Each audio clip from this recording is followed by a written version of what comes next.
नमस्कार, हस्ती गणित क्लासेस की ऑनलाइन क्लास में आपका फिर से हार्दिक स्वागत है। हमने निर्देशांक ज्यामिति के बारे में दूरी सूत्र, विभाजन सूत्र दोनों सीख लिए हैं। इम्पोर्टेंट सवाल भी कर लिए हैं 3 नंबर में आने वाले, और अब 6 नंबर के लिए कौन सा इम्पोर्टेंट है। अगर 2 प्रश्न आते हैं तो 3 नंबर के आते हैं, और एक ही प्रश्न आता है तो 6 नंबर जाता है। 6 नंबर में आने के लिए हमारे पास 4 या 5 क्वेश्चन है, जिसमें सबसे इम्पोर्टेंट 21वां प्रश्न है विविध का। एक त्रिभुज की भुजाओं के मध्य बिंदु ये है, तो त्रिभुज के शीर्षों के निर्देशांक ज्ञात कीजिए।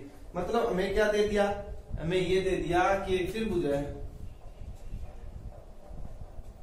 ये इनके 3 शीर्ष है ए बी सी।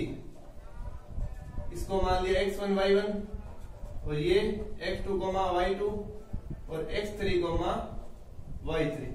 शीर्षों के निर्देशांक ये होंगे, और हमें इनके मान ज्ञात करने हैं। हमें क्या दे रखा है, मध्य बिंदु दे दिया।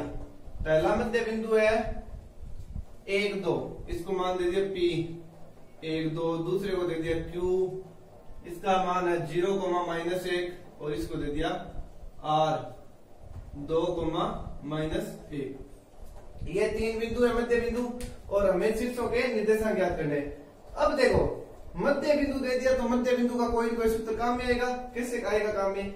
P बिंदु ए बी का है ना, रेखाखंड ए बी का मध्य बिंदु P है, तो यहाँ पे सूत्र लगाएंगे मध्य बिंदु का। Q बी सी का मध्य बिंदु है, तो यहाँ सूत्र लगेगा। R इसका मध्य बिंदु है, तो यहाँ लगेगा। कैसे शुरुआत करेंगे हम यहाँ से, कि लिखेंगे P solution. P A B रेखाखंड का मध्य बिंदु है, रेखाखंड का मध्य बिंदु है। अतः मध्य बिंदु सूत्र से, मध्य बिंदु सूत्र से क्या होता है? मध्य बिंदु सूत्र x बराबर x1 प्लस x2 बटा 2, और y बराबर होता है y1 प्लस y2 बटा 2। यही होता है सूत्र, ये होता है। अब देखो, x y मध्य बिंदु के निर्देशांक दे रखे हैं। x का मान 1 है और y का मान 2 है। ये मान नहीं दे रखा है। x1 x2 होता है, लेकिन यहाँ पे x1 का मान तो x1 है और x2 सही है, कोई दिक्कत वाली बात नहीं है। x1 प्लस x2 बटा 2, और यहाँ y1 प्लस y2 बटा 2। अब समीकरण बनाने हैं। यहाँ पे 2 भाग में 2 का इधर 1 से गुणा किया तो 2, x1 plus x2 plus x2 बराबर 2। समीकरण नंबर 1, 2 दूनी 4, y प्लस y2 समीकरण नंबर 2। इसमें 13 14 समीकरण बनेंगे, ठीक है। अब देखो, बिंदु P ए बी का मध्य बिंदु है, तो मध्य बिंदु सूत्र यहाँ लगा दिया। इसी प्रकार डायरेक्ट लिख लेते हैं। इसी प्रकार बिंदु B है ना, BC का Q BC का मध्य बिंदु है, तो सूत्र क्या लगेगा? 0 बराबर x2 plus x3, x1 plus x2 plus x3 बटा 2। y का मान कितना है यहाँ पे? -1 बराबर y2 प्लस y3 बटे 2। 2 का 0 से मल्टीप्लाई किया 0, x2 प्लस x3 बटे 2 समीकरण नंबर 3, और 2 को -1 से किया -2, y2 प्लस y3 बराबर समीकरण नंबर 4, समीकरण नंबर 4। अब इसी प्रकार RAC का मध्य बिंदु है, RAC का मध्य बिंदु है, तो यहाँ पर भी x1 प्लस x2 बटा 2 वाला सूत्र लगेगा। यहाँ x1 का मान x1 है और x2 का x3, तो सूत्र क्या लगेगा?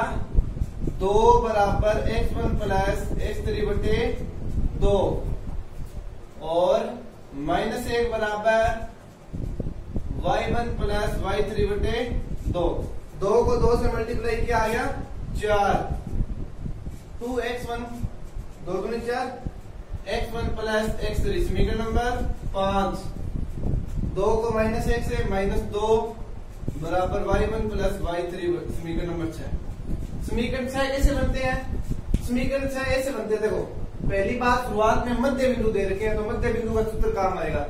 P A B का मध्य बिंदु है, तो P में x और y होते हैं, और मध्य बिंदु में x और y होते हैं। मान सूत्र लगा दिया, x1 x2 y1 y2 ये ज्ञात करने हैं, इनके मान यही है, तो रख दिया। तो यह समीकरण बन गए 3 चर है, ठीक है। x1 x2 x3 y1 y2 y3 3 चर है, ठीक है। और ये P इसका मध्य बिंदु है, तो मध्य बिंदु सूत्र यहाँ लगा दिया। x का मान 1 था, y का 2 था, आगे मल्टीप्लाई कर दिया, और दूसरे में QBC का मध्य बिंदु x का मान 0, y का मान -1, रख दिया, और तीसरे में x का मान 2 और y का मान -1 रख दिया, कैलकुलेशन कर दी तो समीकरण आ गए 6। मतलब 2 4 6 समीकरण यहाँ पे आ गए। अब देखो, अब x के जितने हैं उतने समीकरण को जोड़ दो। मतलब समीकरण 1 3 5 को जोड़ने पर, समीकरण 1 3 में 5 को जोड़ने पर LHS जुड़ेगी, RHS देखो कैसे, 2 0 2 2 4 6, x1 plus x2 plus x3, x1 plus x2 plus x2 plus x3 plus x1 plus x3 जोड़ो। यहाँ पे देखो x1 2 बार आ रहे हैं, x2 2 बार आ रहे हैं, मतलब 2 कॉमन आ गया, तीनों कितने बार आ रहे हैं 2, यहाँ पे गुणा में इधर आके भाग में, तो x1 plus x2 plus x3 का मान आ गया 3, x1 plus x2 plus x3 का मान आ गया समीकरण नंबर 7। समीकरण नंबर 7 क्या आ गया, समीकरण 6 तो आ गया आपके समझ में।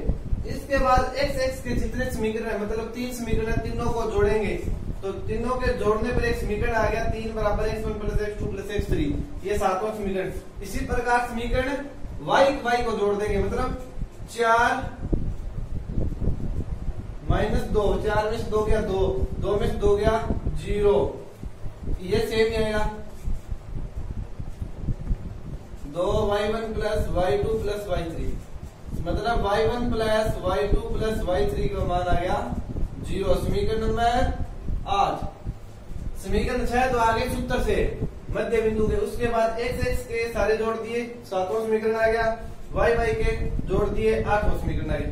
अब बहुत ईजी है। अब विलोपन विधि आपने पढ़ी थी 9th क्लास में। विलोपन विधि मतलब 2 चर होते हैं, उसमें से एक को गायब करना होता है, मतलब x या y के गुणांक एक से करके उसको जोड़ या घटाव से काट देते हैं। अब क्या करेंगे, अब देखो x का समीकरण 1 तो है, यहाँ पे 1 तो लेना है, इन तीनों में से एक, और तीसरा यहाँ पे, इन तीनों में से कोई सा एक ले लो, उसके साथ ही बड़े वाला लेना है।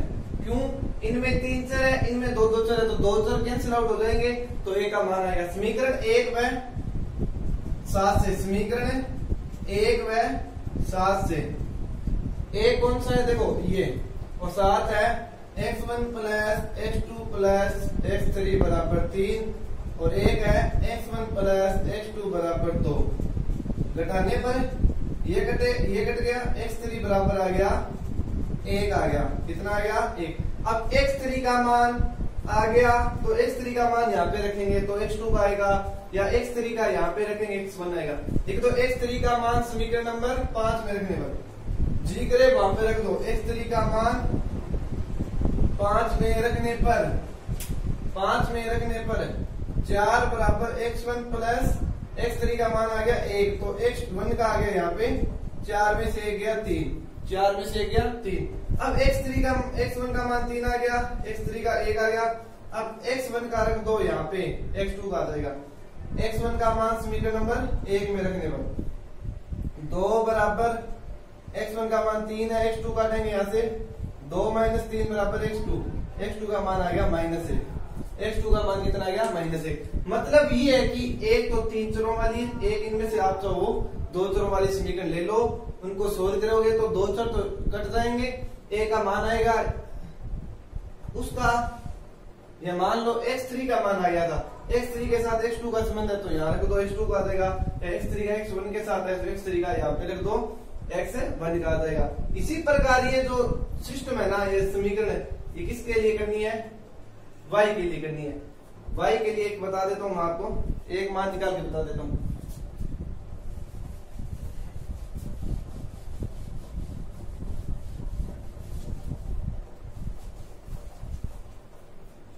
y का एक तो ये लेना ही है, कितने समीकरणों वाला, 3 वाला, तो y1 plus y2 plus y3 बराबर 0। एक आपने ले लिया, मान लो ये y2 plus y3 is equal to -2, घटाने पर ये प्लस हो गया, ये कट गया, ये कट गया, तो इधर गया y1, इधर आ गया +2। y1 का मान समीकरण नंबर 2 में रखने पर तो 4 बराबर y1 का मान 2, तो y2 का भी मान कितना आ गया 2 आ गया, ये विलोपन विधि आपको अच्छी तरह आती है। और y1 का मान रख दो यहाँ पे पहले 6 नंबर समीकरण में, -2 बराबर y1 का मान 2 y3, तो y3 आ गया यहाँ से -4, -2 इधर जाके -2, तो -4। इस प्रकार ये जो सबसे इंपॉर्टेंट सवाल कैसे करना होता है, भुजाओं के मध्य बिंदु दिए थे ABC, x1 y1, x2 y2, y3 x3 y3 निकाल कर लास्ट में आंसर लिख देंगे। मध्य बिंदु दिया तो मध्य बिंदु सूत्र यहाँ लगेगा, यहाँ लगेगा, यहाँ लगेगा। 6 समीकरण बन गए x y के लिए। उसके बाद x x के समीकरण तीनों को जोड़ देंगे, y y के तीनों जोड़ देंगे, समीकरण हो गए 8। उसके बाद x1 x2 x3 यानी समीकरण नंबर 7 को लेना है एक को, उसके साथ दो चर वाले x वाले किसी को भी ले सकते हैं, तो x1 x2 x3 के मान आएंगे। इसी प्रकार y1 y2 y3 के मान आएंगे। ये सवाल बहुत इंपॉर्टेंट है, ठीक है, बढ़िया तरह समझ लेना इसको। अगर कोई चीज न समझ में आए दोबारा पूछ लेना। और एक सवाल और है इस प्रश्नावली का इंपॉर्टेंट,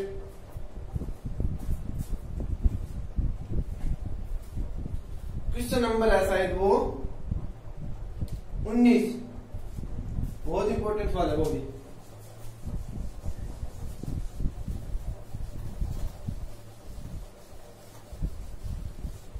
क्वेश्चन नंबर 19 है माध्यिका वाला। प्रश्न नंबर, उस त्रिभुज की माध्यिकाओं की लंबाई ज्ञात कीजिए जिसके शीर्ष ये है। एक त्रिभुज दे रखा है हमें, इनके शीर्ष दे रखे हैं, कौन कौन से है, 1, -1, 1, -1, 0,4, 0,4 और -5,3, -5,3। हमें माध्यिकाओं की लंबाई ज्ञात करनी है। माध्यिका कौन सी होती है, कोई शीर्ष होता है, उसको सम्मुख भुजा के मध्य बिंदु से मिलाने पर जो लंबाई प्राप्त होती है, रेखा प्राप्त होती है, वो क्या होती है, माध्यिका होती है। तो AD BE और CF ज्ञात करनी है हमें, AD BE और CF ज्ञात करनी है। इनका मान ज्ञात करना है। आपको देखने पे पता चल रहा है कि AD क्या है, लंबाई है, मतलब दूरी सूत्र लगेगा। क्या लगेगा, दूरी सूत्र। अब A का तो मान आपको पता है, D का नहीं है। अब आप पता है माध्यिका की परिभाषा, शीर्ष से सम्मुख भुजा के मध्य बिंदु पर, यानी ये शीर्ष है ना, और यहाँ पे ये तो मध्य बिंदु है, मतलब D, चूंकि DBC का क्या है, मध्य बिंदु का मध्य बिंदु है। मध्य बिंदु है तो मध्य बिंदु सूत्र से निर्देशांक ज्ञात कर लेंगे। मतलब है D के निर्देशांक, D के निर्देशांक x1 प्लस x2 वाला सूत्र लगेगा। मतलब x के लिए x1 प्लस x2 बटे 2, y बराबर y1 प्लस y2 बटे 2। 0 में माइनस के 5 जोड़े तो -5, तो x का मान आएगा -5 बटे 2। सीधा ही लिख लेते हैं D के निर्देशांक, -5 बटे 2 और y के 4 प्लस 3 7, 7 बटे 2। D के निर्देशांक ज्ञात कर लिए। इसी प्रकार E किसका मध्य बिंदु है, AC का। इसी प्रकार EAC का मध्य बिंदु है, तो E के निर्देशांक हो गए, 1 में माइनस के 5 जोड़े, -5 में 1 प्लस -5, तो -4 का आधा -2, यानी 2 का भाग भी देना होता है। -1 प्लस 3, 2 बच गए, 2 में 2 का भाग दिया 1। इसी प्रकार F किस AB का मध्य बिंदु है, F के निर्देशांक 1 प्लस 0 1 बटे 2, -1 प्लस 4 तो 3 बटे 2। ये आ गए मध्य बिंदु यानी DEF के निर्देशांक। D के निर्देशांक आ गए -5 बटे 2, 7 बटे 2। E का आ गया -2 1 और F का आ गया 1 बटे 2 और 3 बटे 2। अब आपको पता है माध्यिका की लंबाई यानी AD ज्ञात करनी है, तो A और D के मध्य दूरी D के निर्देशांक में से A के घटा देंगे। मतलब अब क्या ज्ञात करेंगे, AD दूरी, AD माध्यिका की लंबाई या AD दूरी। सूत्र क्या होता है दूरी का, x2 माइनस x1 की whole square plus y2 minus y1 की होल स्क्वायर। सूत्र याद आपके, ठीक है, यही सूत्र यहाँ पे लगेगा। x2 ये x1 y1 x2 y2, या तो एक में से घटा लो, ये तो कोई फर्क नहीं पड़ेगा, एक में से घटा लो या -5 में से।